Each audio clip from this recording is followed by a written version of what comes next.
Hello दोस्तों, नमस्कार। स्वागत है आप सभी का हमारे YouTube channel GK Prince academy पर। तो हम लोग आज इस वीडियो में बात करेंगे लेखपाल भर्ती मुख्य परीक्षा के, जो कि रुक्मणी प्रकाशन यानी कि प्लेटफार्म प्रकाशन से ये बुक है। और ये प्रैक्टिस सेट की बुक है जो कि प्लेटफार्म प्रकाशन ने जो है निकाला हुआ है। ठीक है, तो आज इसी प्रैक्टिस सेट के बारे में बात करेंगे। बहुत बेहतरीन बुक है, बहुत अच्छी बुक मानी जाती है। ठीक है, तो इन्होंने जो है लेखपाल के लिए 30 प्रैक्टिस सेट निकाला हुआ है, तो उसके बारे में आज हम लोग देखेंगे। पहला प्रैक्टिस सेट शुरुआत करेंगे और उसके बारे में हम डिस्कशन करेंगे। ठीक है, कंटेंट्स में देख लीजिए। तो 30 प्रैक्टिस सेट टोटल दिए गए हैं इसमें, और 2 जो है प्रीवियस ईयर के पेपर भी इसमें दिए गए हैं। तो इसी को हम डिस्कस करने वाले हैं, प्रैक्टिस सेट नंबर 1। ठीक है, और इसके पहले जो है आपको कुछ बातें बतानी, जैसे कि थ्योरी ग्रामीण समाज की जो है थ्योरी बहुत सारी जो कि बुक ने रिलीज़ किया था, तो उसमें से जो है घटना चक्र की जो है, और यूथ पब्लिकेशन की, और साथ में परीक्षा मंथन की, ये 3 बुकें हमने जो है ग्रामीण विकास से संबंधित जो है इसकी थ्योरी जो है कराई है। ठीक है, तो इसका प्लेलिस्ट हमने बना दिया है। तो आप लोगों को अगर इसकी थ्योरी देखना है ग्रामीण विकास की, तो आप लोग इसको जाकर वहाँ से चैनल पेज से देख सकते हैं। चाहे परीक्षा मंथन की देख लीजिए, या फिर यूथ पब्लिकेशन की, या फिर घटना चक्र की, सारी मैंने बुक कंप्लीट कराई हुई है। ठीक है, तो अब हमें आई थिंक मेरे हिसाब से जो है ये कहते हैं कि थ्योरी जो है कंप्लीट हो चुका है। 3 बुक बहुत काफ़ी होता है थ्योरी, अब थ्योरी इससे ज़्यादा क्या पढ़ना। तो आज से हम स्टार्ट कर रहे हैं टेस्ट सीरीज, और वो भी ग्रामीण समाज एवं विकास की, जो टोटल इसमें 25 क्वेश्चन होंगे हर एक टेस्ट सीरीज में, और उसको हम डिस्कस करेंगे। इसमें 30 टोटल टेस्ट सीरीज हैं, उसको डिस्कस करेंगे। इसके बाद उत्तर प्रदेश लेखपाल भर्ती परीक्षा 2015 में जो कराया गया था, उन दोनों पेपर को देखा जाएगा। ठीक है, और अगर आप लोग सजेस्ट करेंगे, और अगर आप लोग जो इसको सपोर्ट करेंगे, शेयर करेंगे वीडियो को, तो मैं जो है इसका रुक्मणी प्रकाशन का जो है हिंदी का भी जो है टेस्ट कराऊंगा। इसके बाद इसका जो जीएस पोर्शन बचता है उसको भी कराऊंगा, और इसके बाद जो इसमें मैथ का पोर्शन बचता है उसको भी कराऊंगा। ठीक है, तो सपोर्ट करिए, शेयर करिए, वीडियो को लाइक करिए, साथ में चैनल को भी सब्सक्राइब करिए। ठीक है, तो अगर सपोर्ट मिलेगा तो हम जरूर कराएंगे इसको। ठीक है, तो आज चलिए स्टार्ट करते हैं टेस्ट सीरीज 1, जिसमें हमने लिया है ग्रामीण विकास। ठीक है, उसमें पहला क्वेश्चन देखते हैं। तो बहराइच, सुल्तानपुर, रायबरेली किस बोली के क्षेत्र हैं? बताना है कि इसमें से कौन सी ये जो है किस बोली के क्षेत्र जो है इसमें ज़्यादातर बोलियां कौन सी बोली जाती हैं, ये बताना है। ठीक है, तो पहला ऑप्शन है छत्तीसगढ़ी, दूसरा है बघेली, तीसरा है ब्रजभाषा, और चौथा है अवधी। तो इन क्षेत्रों में बहराइच, सुल्तानपुर, श्रावस्ती, गोंडा, रायबरेली, इन क्षेत्रों में जो है अवधी बोली बोली जाती है, यानी कि इसका आंसर जो है डी पार्ट सही हो जाएगा, अवधी बोली। ठीक है, अवधी बोली इन क्षेत्रों में बोली जाती है, तो डी पार्ट इसका आंसर सही हो जाएगा। ठीक है, अब अगर हम बात कर लेते हैं इसके कुछ और पॉइंट की, तो देखिए कन्नौज के आसपास की बोली जो बोली जाती है वो जो है कन्नौजी बोली कहलाती है। पूर्वी उत्तर प्रदेश के पूर्वांचल में जो बोली बोली जाती है उसको भोजपुरी बोली कहते हैं। पश्चिम उत्तर प्रदेश में बोली जाने वाली जो खड़ी बोली या फिर कौरवी तथा ब्रज क्षेत्र में बोली जाने वाली भाषा जो होती है उसे ब्रज भाषा कहा जाता है। ठीक है, ब्रज भाषा और अवधी बोली जो उत्तर प्रदेश की काव्य भाषा की दृष्टि से बहुत ही समृद्धि है। अगला क्वेश्चन है, किस कारागार में पंडित राम प्रसाद बिस्मिल को फांसी दी गई थी? तो इसका आंसर हो जाएगा सी पार्ट, गोरखपुर। पंडित राम प्रसाद बिस्मिल को जो है गोरखपुर में जो है फांसी दिया गया था। ठीक है, और इसके बारे में कुछ फैक्ट जान लेते हैं। तो 9 अगस्त 1925 को जो है एक कांड हुआ था जिसको काकोरी कांड के नाम से जानते हैं। ठीक है, काकोरी ट्रेन लूट कांड हुई थी, जिसमें 4 क्रांतियों को जो है फांसी और 11 लोगों को जो है आजीवन कारावास का सजा दिया गया था। उसमें से अशफाक उल्ला खां संभवतः एकमात्र मुस्लिम क्रांतिकारी थे जिन्हें फांसी की सजा दिया गया था। तो ये कुछ पॉइंट हुआ जो आपको याद रखना जरूरी है। आगे हम बात करते हैं, नेक्स्ट क्वेश्चन है 2011 के जनगणना के अनुसार उत्तर प्रदेश में पुरुष साक्षरता दर कितना है? ठीक है, इंपॉर्टेंट क्वेश्चन है। तो 2011 के जनगणना के अनुसार उत्तर प्रदेश में पुरुष साक्षरता दर की बात करें तो 77.3% पुरुष साक्षरता दर है। आंसर इसका बी पार्ट सही हो जाएगा। ठीक है, अब और कुछ चीज़ें 2011 की जनगणना के अनुसार उत्तर प्रदेश के बारे में जान लेते हैं। तो अगर टोटल साक्षरता की बात करें तो 67.68% टोटल साक्षरता उत्तर प्रदेश की। ठीक है, इसके बाद अगर महिला साक्षरता की दर की बात करें उत्तर प्रदेश में तो 57.2% है। ठीक है, ये महिला साक्षरता दर हो गया। इसके बाद अगर प्रति व्यक्ति घनत्व की बात करें प्रति वर्ग किलोमीटर 2011 के अनुसार, तो 829 है उत्तर प्रदेश में, ठीक है। और उत्तर प्रदेश में 2011 के जनगणना के अनुसार अगर लिंगानुपात की बात करें तो 912 लिंगानुपात है उत्तर प्रदेश का। इसके बाद अगर बच्चों का लिंगानुपात की बात करें उत्तर प्रदेश में तो 902 आता है, ठीक है, 2011 की जनगणना के अनुसार। और देश के कुल आबादी का जो है 16% से अधिक आबादी उत्तर प्रदेश में निवास करती है। तो ये कुछ पॉइंट हुए इंपॉर्टेंट। अगला क्वेश्चन देखते हैं। उत्तर प्रदेश में सर्वप्रथम 1857 में किस वन्य जीव विहार की स्थापना किया गया? ठीक है, ऑप्शन दिया गया चंद्रप्रभा वन्य जीव विहार चंदौली, हस्तिनापुर वन्य जीव विहार मेरठ, रानीपुर वन्य जीव विहार बांदा, किशनपुर वन्य जीव विहार लखीमपुर। ठीक है, तो देखिए इसमें जो है 1957 में जो स्थापना किया गया था वो है चंद्रप्रभा वन्य जीव विहार चंदौली। इसको जो है 1957 में इसका स्थापना चंदौली में किया गया था, ठीक है। तो इस तरीके से इसका आंसर ए पार्ट सही हो जाएगा। अगला क्वेश्चन देखते हैं, क्वेश्चन नंबर 80। और ये जो है निम्न में से कौन सी योजना जो है स्वर्ण जयंती ग्राम स्वरोजगार योजना का अंग बन गई है, ये बताना है, ठीक है। इसमें से IRDP, ट्राइसेम, ड्वाकरा या ये सभी। अब इससे संबंधित IRDP हो या फिर ट्राइसेम हो या फिर ड्वाकरा हो, इससे संबंधित मैंने जो ग्रामीण विकास की थ्योरी कराई हुई है उसमें मैंने डिटेल में बताया हुआ है, चाहे यूथ का हो, चाहे ग्रामीण उसका घटना चक्र का हो या फिर परीक्षा मंथन का, तीनों में इसके बारे में डिटेल में दिया गया था, ठीक है। तो आप लोग उसको देखिए तभी ये अच्छे से समझ पाएंगे। अब इसमें हम देखते हैं क्वेश्चन, तो इसमें इसका आंसर हो जाएगा डी पार्ट, ठीक है। ये सभी जो है योजनाएं जितनी थी इन्हें स्वर्ण जयंती ग्राम स्वरोजगार योजना में जो है शामिल किया गया था, ये इसके अंग बन गई हैं, ठीक है। अब स्वर्ण जयंती ग्राम स्वरोजगार योजना के बारे में मैंने बात की है जो कि बहुत ही डिटेल में आप लोग इसको भी देख सकते हैं, ग्रामीण यूथ पब्लिकेशन की जो ग्रामीण विकास कराया हुआ उसमें है, ठीक है, योजनाओं से संबंधित वाले पोर्शन में। अब इसके मोटा मोटा जान लेते हैं। तो इसकी शुरुआत जो है इस योजना का 1 अप्रैल 1999 को किया गया, ठीक है, प्रारंभ हुआ। और यह योजना स्वरोजगार से सभी पहलुओं को जैसे कि स्वयं सहायता समूह, प्रशिक्षण, ऋण प्रौद्योगिकी, बुनियादी ढांचा और विपणन में गरीबों के लिए स्वरोजगार योजना यह संचालित की गई थी। इसके बाद स्वर्ण जयंती ग्राम स्वरोजगार योजना में जो है पिछली 6 योजनाओं को एक साथ मिला दिया गया था। उसमें था IRDP यानी कि एकीकृत ग्रामीण विकास कार्यक्रम। इसके बाद ट्राइसेम यानी कि रोजगार के लिए जो ग्रामीण युवाओं के प्रशिक्षण से संबंधित था। इसके बाद ड्वाकरा यानी कि ग्रामीण क्षेत्रों में महिलाओं और बच्चों के विकास से संबंधित है। इसके बाद सित्रा एक और योजना थी SITRA, ठीक है, इसको भी मिला दिया गया था SITRA। और ये जो है क्या था, यह था ग्रामीण कारीगरों को बेहतर टूल किट प्रदान करना, इसका मेन इस योजना का कार्य था। इसके बाद गंगा कल्याण योजना जिसको GKY और अन्य आपूर्ति कल्याणकारी योजनाएं जितनी थी सारी की सारी इसमें मिला दी गई थी, ठीक है। अब इस योजना का नया नाम क्या है, तो राष्ट्रीय ग्रामीण आजीविका मिशन इस योजना का नाम रखा गया, ठीक है। तो ये पॉइंट हो गया। अगला क्वेश्चन है कौनौंदा बांध परियोजना किस जनपद में है, किस जिले में, यह बताना है। तो कौनौंदा बांध परियोजना जो है ये उत्तर प्रदेश के ललितपुर जिले में स्थित है। आंसर इसका बी पार्ट से हो जाएगा ललितपुर, ठीक है। अब कुछ परियोजना है जो कि उत्तर प्रदेश के उनको जान लेते हैं जो कि जरूरी है, ठीक है। तो जैसे कि रामगंगा परियोजना जो है ये जो है किस नदी पर है, तो ये जो है रामगंगा नदी पर है, ठीक है। इसके बाद आता है माता टीला परियोजना, तो ये किस नदी पर है, तो ये जो है बेतवा नदी पर है, ठीक है, बेतवा नदी पर। इसके बाद आता है बाढ़ सागर परियोजना, ये किस नदी पर है, तो ये जो है सोन नदी पर है, ठीक है, सोन नदी पर। इसके बाद आता है रिहंद परियोजना जो कि रिहंद नदी पर। इसके बाद आता है शारदा परियोजना जो है किस नदी पर है, तो ये गोमती नदी पर है, ठीक है। और गोमती नदी के किनारे जो है लखनऊ शहर बसा हुआ जो कि उत्तर प्रदेश की राजधानी है।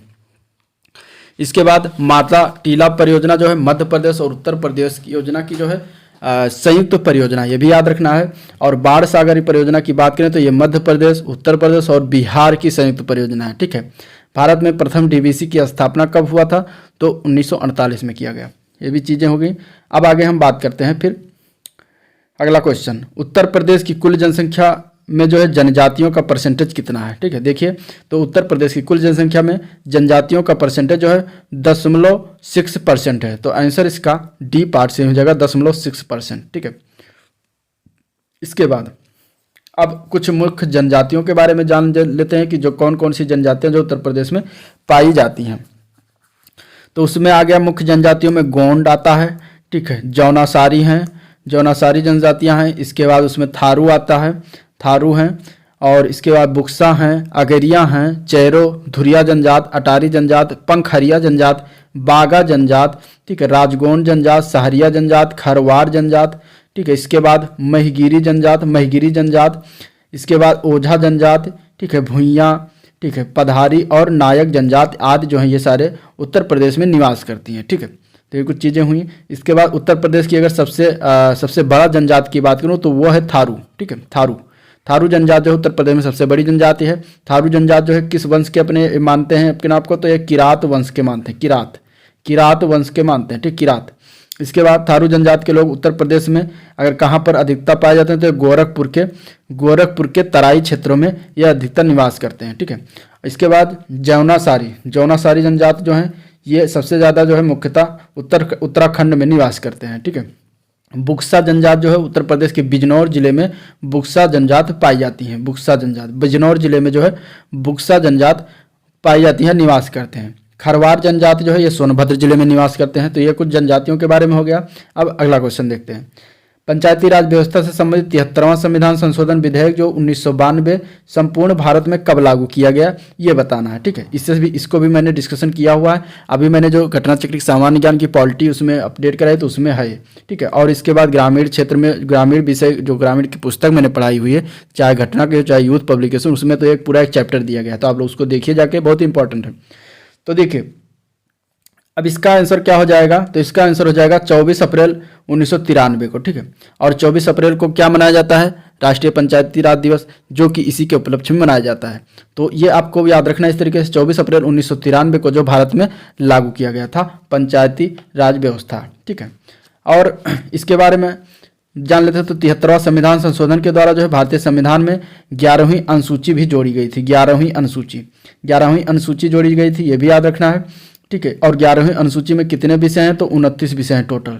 ठीक है, 11वीं अनुसूची में कितने विषय हैं, तो 29 विषय हैं, जो कि कानून जिस पर जो है कानून बनाने का अधिकार पंचायती राज को दिया गया है। पंचायती राज को अगर सर्वप्रथम बात किया जाए तो 2 अक्टूबर 1959 को जो है 1959 को भारत के प्रथम प्रधानमंत्री पंडित जवाहरलाल नेहरू ने नागौर जिला राजस्थान में जो है ये लागू किया था, प्रारंभ किया था। ठीक है, पंचायती राज के त्रिस्तरीय व्यवस्था की सिफारिश जो है किसकी समिति के अनुसार किया गया, तो वो थे बलवंत राय मेहता समिति। ठीक है, बलवंत राय मेहता समिति की सिफारिश के आधार पर जो है पंचायती राज त्रिस्तरीय व्यवस्था कराया गया भारत में।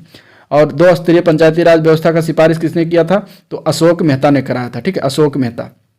इंपॉर्टेंट है चीज़ें, बहुत ही इंपॉर्टेंट चीज़ें हैं। पंचायती राज किस राज्य सूची का पंचायती राज जो है किस सूची का विषय है, तो वो जो है राज्य सूची का विषय है, ये भी याद रखना है। पंचायती राज राज्य सूची का विषय होता है। चलिए अगला क्वेश्चन देखते हैं। मिलान करना है और इसमें से बताना है कि सूची 1 से जो स्थान दिया गया, सूची 2 में जो उद्योग दिया है किससे संबंधित है। ठीक है, तो देखिए इसमें सूची 1 में जो है स्थानों के नाम फिरोजाबाद, कानपुर, नजीमाबाद और सहारनपुर है। इसके बाद चमड़े का सामान, कांच की चूड़ियाँ, लकड़ी पर नक्काशी और प्लाईवुड दिया। तो फिरोजाबाद किसके लिए फेमस है, तो फिरोजाबाद जो है वो कांच की चूड़ियों के लिए फेमस है। तो इसका A का 2 हो जाएगा। ठीक है, कानपुर किसके लिए फेमस है, तो कानपुर में चमड़ा उद्योग ज़्यादा है, चमड़े का काम ज़्यादा होता है, तो चमड़ा के सामान से संबंधित कानपुर में सामान जो बनता है वो चमड़े से ज़्यादा बनता है, तो कानपुर हो जाएगा चमड़े का सामान। नजीबाबाद किससे संबंधित है, तो ये प्लाईवुड से संबंधित है। ठीक है, यहाँ प्लाईवुड का काम होता है। सहारनपुर में लकड़ी पर नक्काशी का काम किया जाता है, तो इसका आंसर जो हो जाएगा वो हो जाएगा लकड़ी पर नक्काशी सहारनपुर में। ठीक है, इसके बाद ये हो गया। अब इस तरीके से आप इसको देख सकते हैं कि A 2 हो जाएगा, B जो है 1 हो जाएगा, C जो है 4 हो जाएगा और इसके बाद D जो है वो 3rd हो जाएगा। तो इस तरीके से आपका इसमें C पार से ही हो जाएगा। अगला क्वेश्चन देखते हैं। तो पंखा जनजात जो है का निवास स्थान कहाँ, ये बताना है। ठीक है, पंखा जनजात का निवास स्थान बताना है कहाँ है।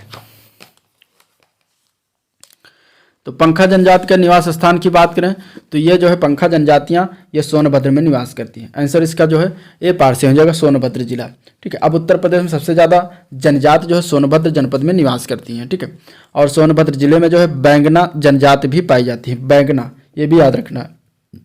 बैंगना जनजाति जो है ये सोनभद्र में ही पाई जाती है। थारू जनजाति जो है दीपावली को शोक के रूप में मनाते हैं। बुक्सा जनजाति जो है हिंदुओं जैसा वर्ण इनमें विभाजन है, ठीक है। गोंड जनजाति की बात करें तो सिद्धार्थनगर जिले में पाई जाती हैं। इसके बाद सहरिया जनजाति की बात करें तो सबसे ज़्यादा ललितपुर में है सहरिया जनजाति, ठीक है। तो ये भी आपको याद रखना है।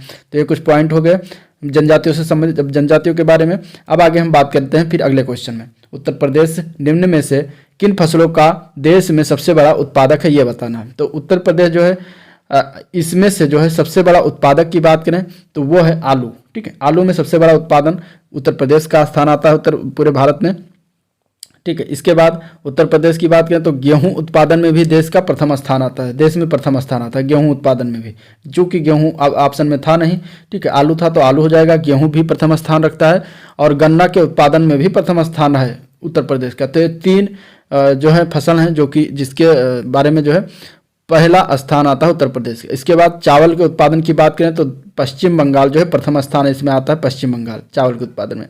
दूसरा स्थान है चावल के उत्पादन में उत्तर प्रदेश का। इसके बाद सब्जी के उत्पादन में उत्तर प्रदेश का द्वितीय स्थान रखता है। भारत में सर्वाधिक सब्जी जो है पश्चिम बंगाल में उत्पादन किया जाता है, ठीक है। उत्तर प्रदेश जो देश का सबसे बड़ा दुग्ध उत्पादन करने वाला भी राज्य है, यानी कि गेहूं, गन्ना, आलू और दूध, ये चारों चीज़ें जो है उत्तर प्रदेश में प्रथम स्थान है, ठीक है। इसके बाद जौ और मसूर उत्पादन में भी प्रथम स्थान उत्तर प्रदेश का है। तो ये कुछ चीज़ें होगी। अब आगे हम देखते हैं अगला क्वेश्चन। तो 2011 के अनुसार उत्तर प्रदेश में राज्य में शिशु लिंगानुपात कितना है। पहले क्वेश्चन में मैंने बताया शिशु लिंगानुपात कितना है, तो शिशु लिंगानुपात जो है उत्तर प्रदेश में 2011 की जनगणना के अनुसार 902 है, ठीक है। तो आंसर इसका बी पार्ट हो जाएगा 902। इसके बाद अगर 2011 में भारत में 2011 के अनुसार जो है शिशु लिंगानुपात की बात करें तो 919 है, ठीक है। भारत की बात करेंगे तो 919 आएगा, लेकिन उत्तर प्रदेश में जो है 902 है, ठीक है। इसके बाद भारत में 2001 की जनगणना के जनसंख्या के अनुसार की बात करें तो 927 था लिंगानुपात, ठीक है। भारत में सर्वाधिक लिंगानुपात जो है किस राज्य में है, तो वो केरल राज्य में है। कितना है 1084, ठीक है। 1084 वहाँ लिंगानुपात है केरल में, ठीक है। तो ये भी आपको याद रखना इंपॉर्टेंट है। और भारत में सबसे कम लिंगानुपात की बात करें तो हरियाणा राज्य में है 879 जो है ये हरियाणा राज्य का लिंगानुपात है, ठीक है। चलिए अगला क्वेश्चन देखते हैं। तो टपका किस फसल का अंतिम चरण होता है। तो टपका जो है वो आम की फसल का अंतिम चरण होता है। तो आंसर इसका ए पार्ट हो जाएगा आम की फसल का अंतिम चरण होता है। जब आम पकने पर जो है टपक जाता है तो उसे टपका या सीकर कहा जाता है, ठीक है। टपका जो है आम का फसल का अंतिम चरण होता है। अब आम के वैज्ञानिक नाम की बात करें तो मैंगीफेरा इंडिका इसका वैज्ञानिक नाम है, ठीक है। भारत में जो है फलों का राजा आम को कहते हैं और बांग्लादेश में आम के पेड़ को राष्ट्रीय पेड़ का दर्जा भी प्राप्त है। इसके बाद अब कुछ महत्वपूर्ण किस्में जान लेते हैं आम के बारे में। तो हिमसागर, आम्रपाली, तोतापरी, मालदा, पैरी, सुवर्ण रेखा, सुंदरी, लंगड़ा, राजपुरी, बम्बैया, जर्दालू आदि जो है ये आम की कुछ प्रमुख किस्में हैं जो कि एग्जाम में पूछ लिया जाता है, ठीक है। उत्तर प्रदेश में बात करें तो कहाँ कहाँ पर पैदावारी है आम की, तो सहारनपुर, मेरठ, मुरादाबाद, वाराणसी, ठीक है, लखनऊ, उन्नाव, रायबरेली, सुल्तानपुर जनपद में आम की फलपट्टी घोषित किया गया है, ठीक है। अब उत्तर प्रदेश में कौन कौन से आम की किस्म की जो फसलें होती हैं तो फल होता है, तो इसमें है दशहरी, लंगड़ा, लखनऊ सफेदा, ठीक है, चौसा, बॉम्बे ग्रीन, रतौल, फजरी, रामकेला, गौरजीत, सिंदूरी आदि जो है महत्व ये आम की फसलें हैं, ठीक है। तो ये हो गया आम के बारे में। अगला क्वेश्चन है क्षेत्रफल की दृष्टि से उत्तर प्रदेश का जो है भारत के राज्यों में कौन सा स्थान रखता है।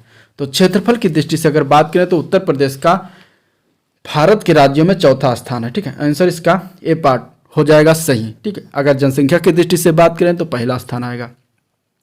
अब उत्तर प्रदेश का क्षेत्रफल बात करें तो भारत के क्षेत्रफल का जो है 7.33% आता है, ठीक है। और क्षेत्रफल की दृष्टि से उत्तर प्रदेश जो है भारत का चौथा राज्य हो जाएगा। इस तरीके से देश के अन्य 3 राज्यों की बात करें तो राजस्थान पहला स्थान आता है क्षेत्रफल की दृष्टि में। इसके बाद मध्य प्रदेश आता है सेकंड स्थान। इसके बाद महाराष्ट्र आता है, ठीक है, थर्ड स्थान। और चौथा आता है उत्तर प्रदेश का। तो ये कुछ हो गया इंपॉर्टेंट फैक्ट। अब आगे हम देखते हैं फिर अगला क्वेश्चन। उत्तर प्रदेश में प्रमुख रेल इंजन, ठीक है, संयंत्र जो है ये कहाँ पर है ये बताना। तो उत्तर प्रदेश में प्रमुख रेल इंजन संयंत्र जो है ये जो है मुगल सराय क्षेत्र में स्थित है। तो आंसर इसका सी पार्ट से हो जाएगा मुगल सराय क्षेत्र। अब उत्तर प्रदेश में प्रमुख रेल इंजन संयंत्र जो है मुगल सराय में स्थित है। और ये जो है बनारस में क्या है तो डीजल रेल इंजन का कारखाना अगर पूछा जाएगा तो बनारस में होगा। और यहाँ से जो है प्रथम डीजल रेल इंजन जो है 1964 में राष्ट्र को समर्पित किया गया था। और यहाँ से सर्वप्रथम तंजानिया को रेल इंजन निर्यात किया गया था। ठीक है, चितरंजन लोकोमोटिव वर्क्स की बात करें तो चितरंजन में स्थित है। डीजल लोकोमोटिव लोको आधुनिकीकरण वर्क्स जो है पंजाब के पटियाला में स्थित है। अगला क्वेश्चन देखते हैं। तो उत्तर प्रदेश के कितने जिलों में विभाजित है? ठीक है, उत्तर प्रदेश के टोटल जिले कितने हैं? 75 जिले हैं। ठीक है, मंडल कितने हैं? तो 18 मंडल है। ठीक है, उत्तर प्रदेश को जो है 26 जनवरी 1950 को संयुक्त प्रांत का नाम जो है उत्तर प्रदेश कर दिया गया। उत्तर प्रदेश का स्थापना दिवस जो है 24 जनवरी को मनाया जाता है। ठीक है, 24 जनवरी ये याद रखना है। 1 नवंबर 1956 को जो है राज्य का पुनर्गठन किया गया और 9 नवंबर 2000 को उत्तर प्रदेश से उत्तराखंड अलग राज्य एक बनाया गया जो उत्तर प्रदेश से काटकर। इसके बाद उत्तर प्रदेश का सर्वाधिक क्षेत्रफल वाला जिला की बात करें तो लखीमपुर खीरी है। ठीक है, लखीमपुर खीरी है। इसके बाद उत्तर प्रदेश का सबसे कम क्षेत्रफल वाले जिला की बात करें तो हापुड़ है, हापुड़। ठीक है, हापुड़। ये कुछ चीज़ें हुई फैक्ट जो आपको याद रखना है। अगला क्वेश्चन देखते हैं। भूमि का उपयोग करने के एवज में जो है किसानों से वसूल किया जाने वाला टैक्स कौन सा है, ये बताना है। तो भूमि का उपयोग करने के एवज में किसानों से वसूल किया जाने वाला टैक्स जो होता है वो क्या होता है? तो वो लगान होता है। ठीक है, आंसर इसका सी पार्ट हो जाएगा, लगान। ठीक है, अब इसके बाद विक्रय कर जो है राज्य सरकार द्वारा लगाया जाता है एवं आयकर जो है केंद्र सरकार इसका आयकर निकालता है, लेता है। ठीक है, भारत में जो है सर्वप्रथम उत्तर वैदिक काल में भू राजस्व भाग का जो है नाम से लिया गया था। ठीक है, भू राजस्व जो था ना ये सबसे पहले उत्तर वैदिक काल में मिलता है। प्राचीन काल में बात करें तो भू राजस्व जो है प्राय 1/6 लिया जाता है। कितना लिया जाता था? 1/6। अब ब्रिटिश काल में जो है ब्रिटिश काल में भी आय का मुख्य स्रोत क्या रहा था? तो वो भी वहाँ पर भी जो भू राजस्व ही रहा था। भू राजस्व अर्थात इसको लगान कहते हैं। ठीक है, भू राजस्व को ही लगान कहते हैं। और ये जो है कौन सी सूची का विषय है? तो ये राज्य सूची का विषय है। ठीक है, ये भी याद रखना है, राज्य सूची का विषय आता है। और इनकम टैक्स जो होता है वो किस प्रकार का टैक्स है? तो इनकम टैक्स जो होता है ये डायरेक्ट टैक्स होता है, यानी कि प्रत्यक्ष कर होता है, आयकर कर। आयकर जो है संघ सूची का विषय, ये भी याद रखना है आपको, जिसमें जो है प्राप्त आय को केंद्र एवं राज्यों के बीच राजस्व का बंटवारा होता है। भारत सरकार का आय का मुख्य स्रोत क्या है? तो भारत सरकार के आय का मुख्य स्रोत है निगम कर। निगम कर। ठीक है, निगम कर होता है भारत सरकार के मुख्य आय का स्रोत। अगला क्वेश्चन देखते हैं। भारत में भूदान आंदोलन किसके द्वारा प्रारंभ किया गया? यह क्वेश्चन है। ठीक है, तो भारत में भूदान आंदोलन का प्रारंभ की बात करें तो संत विनोबा भावे के द्वारा सर्वप्रथम स्टार्ट किया गया था। ठीक है, आंसर इसका सी पार्ट से हो जाएगा। अब इसके बारे में कुछ फैक्ट जान लेते हैं। तो भूदान सर्वप्रथम जो विनोबा भावे ने स्टार्ट किया था और ये कहाँ से स्टार्ट किया गया था? तो ये आंध्र प्रदेश से स्टार्ट किया गया था। ठीक है, आंध्र प्रदेश से ये स्टार्ट किया गया था। इसके बाद और ये आगे चलकर जो है किस आंदोलन में बदल गया था? तो ग्राम दान आंदोलन में बदल गया था। ग्राम दान आंदोलन। ठीक है, ग्राम दान आंदोलन में बदल गया था। और विनोबा भावे ने जो है पवनार में अपना आश्रम स्थापित किया था। विनोबा भावे का राजनीतिक गुरु की बात करें तो गांधी जी थे। विनोबा भावे के राजनीतिक गुरु की बात करें तो गांधी जी थे। ठीक है, 17 अक्टूबर 1940 को जो है व्यक्तिगत सत्याग्रह शुरू हुआ था। ठीक है, व्यक्तिगत सत्याग्रह कब प्रारंभ हुआ? 17 अक्टूबर 1940 को। अगला क्वेश्चन देखते हैं। तो सामुदायिक विकास कार्यक्रम कब प्रारंभ किया गया? सामुदायिक विकास कार्यक्रम जो है 2 अक्टूबर 1952 को प्रारंभ किया गया था। आंसर इसका सी पार्ट से हो जाएगा। ठीक है, और ये जो है गांव के विकास को ध्यान में रखकर ब्लॉक स्तर पर सामुदायिक विकास का प्रारंभ किया गया था। गांव के विकास को ध्यान में रखकर जो है ये सामुदायिक विकास कार्यक्रम जो है कब स्टार्ट किया गया था? तो ये 2 अक्टूबर 1952 को स्टार्ट किया गया और 2 अक्टूबर 1953 को जो है राष्ट्रीय प्रसार सेवा प्रारंभ किया गया। ठीक है, तो दोनों पॉइंट आपको याद रखना है। 2 अक्टूबर 1953 को जो राष्ट्रीय प्रसार सेवा आरंभ किया गया। सामुदायिक विकास कार्यक्रम और राष्ट्रीय प्रसार सेवा कार्यक्रम जो है इसकी शुरुआत गांव के विकास के ध्यान में रखकर किया गया, लेकिन बहुत अधिक सफलता इसमें नहीं मिली। 1957 में जो है बलवंत राय मेहता की अध्यक्षता में पंचायती राज पर सुझाव देने के लिए एक समिति बनाई गई और उसमें जो है बलवंत राय मेहता समिति ने जो है त्रिस्तरीय पंचायती राज की सिफारिश किया। ये भी आपको याद रखना है। अगला क्वेश्चन देखते हैं। तो 95 है कि ग्रामीण विकास हेतु केंद्र से आवंटित की जाने वाली धनराशि सीधे ग्राम प्रधानों के नाम से संचालित खातों में हस्तांतरित किए जाने की व्यवस्था सर्वप्रथम किस कार्यक्रम में किया गया? तो ये जो है किया गया था जवाहर रोजगार योजना कार्यक्रम में। आंसर इसका बी पार्ट से हो जाएगा, जवाहर रोजगार योजना। ठीक है, अब आपको इसके बारे में अगर विधिवत जानना है तो आप लोग मेरे वो ग्रामीण विकास की जो मैंने बुक कंप्लीट कराई घटना चक्र या यूथ पब्लिकेशन की, उसमें देखिए, उसमें मैंने राष्ट्रीय ग्रामीण रोजगार कार्यक्रम, जवाहर रोजगार योजना, राष्ट्रीय सामाजिक सहायता योजना, मनरेगा, ट्राई सम, ड्वाकरा, सबके बारे में मैंने डिटेल में बताया हुआ है। ठीक है, तो ये योजना जो है स्टार्ट किया, कौन सी योजना थी? वो थी जवाहर रोजगार योजना। ये कब शुरुआत किया गया? तो ये 1989 में शुरुआत किया गया था। ठीक है, 1989। डेट भी याद रखना, कभी डेट भी पूछा जा सकता है। और ग्रामीण विकास के द्वारा जो है सीधे धन जो है ग्राम प्रधानों के खाते में हस्तांतरित करने के लिए पीछे जो है दो मुख्य कारण थे, हो सकते थे। जैसे कि पहला था विकास की गति का तीव्र गति से चलाना, और दूसरा था बिचौलियों अथवा मध्यस्थ को इससे बाहर रखना ताकि भ्रष्टाचार को रोका जा सके। अब जो है भारत सरकार और राज्यों के बीच स्कीम लाभार्थी के सीधे खाते में जमा किया जाता है ताकि भ्रष्टाचार पर रोक लगाया जा सके और कार्यों को जो है अधिक गतिशीलता बनाया जा सके। जैसे किसान सम्मान निधि योजना के तहत जो है 6,000 रुपया पर ईयर दिया जाता है। ठीक है, तो डायरेक्ट खाते में जाता है। अगला क्वेश्चन देखते हैं। अगला क्वेश्चन है ट्राइसम के बारे में। ट्राइसम जो है ये योजना का संबंध निम्नलिखित में से किससे था? तो ट्राइसम योजना का संबंध जो है वो था रोजगार सृजन से संबंधित। ठीक है, तो आंसर इसका बी पार्ट से हो जाएगा। ये रोजगार सृजन से संबंधित ये योजना थी। ट्राइसम अगर फुल फॉर्म की बात करें तो इसका फुल फॉर्म बनता है training of rural youth for self employment. ठीक है, इसका फुल फॉर्म बनता है। ट्राइसम योजना में जो है 18 से 25 वर्षों के ग्रामीण युवाओं को कौशल एवं तकनीकी प्रशिक्षण उपलब्ध कराया जाता है जो बीपीएल के नीचे हों। ठीक है, और उन्हें जो है कृषि, औद्योगिक और सेवा क्षेत्र में स्वरोजगार अपनाने में सक्षम बनाने का लक्ष्य होता है।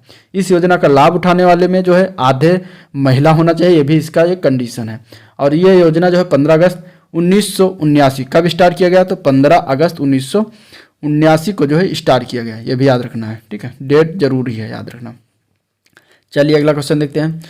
अगला क्वेश्चन है सांसद आदर्श ग्राम योजना के अंतर्गत प्रत्येक संसद सदस्य को सन 2019 तक कितने ग्रामों का चयन करके उनका विकास करना था, यह बताना है। ठीक है, तो देखिए कितने ग्रामों का चयन इसमें करके उसका विकास करना था, तो उसका आंसर हो जाएगा सी पार्ट, 3 ग्रामों को चयन करना था। ठीक है, और उसका जो है विकास करना था सांसद ग्राम आदर्श योजना के अंतर्गत।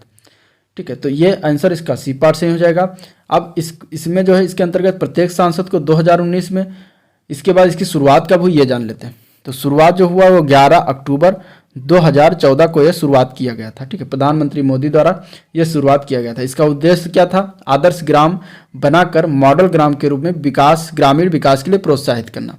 तो इस तरीके से इसको भी आप लोग याद रखिएगा। चलिए अगला क्वेश्चन देखते हैं।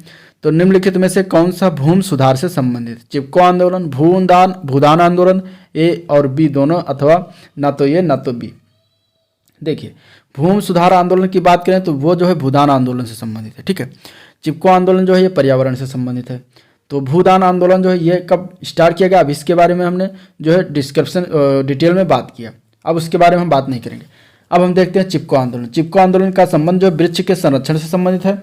और चिपको आंदोलन जो है 1973 में जो है वन कटाई के रोकने से प्रारंभ हुआ। कब प्रारंभ हुआ? 1973, इसका डेट याद रखना, 1973 में ये प्रारंभ हुआ था। और इसका संबंध किस राज्य से है चिपको आंदोलन का?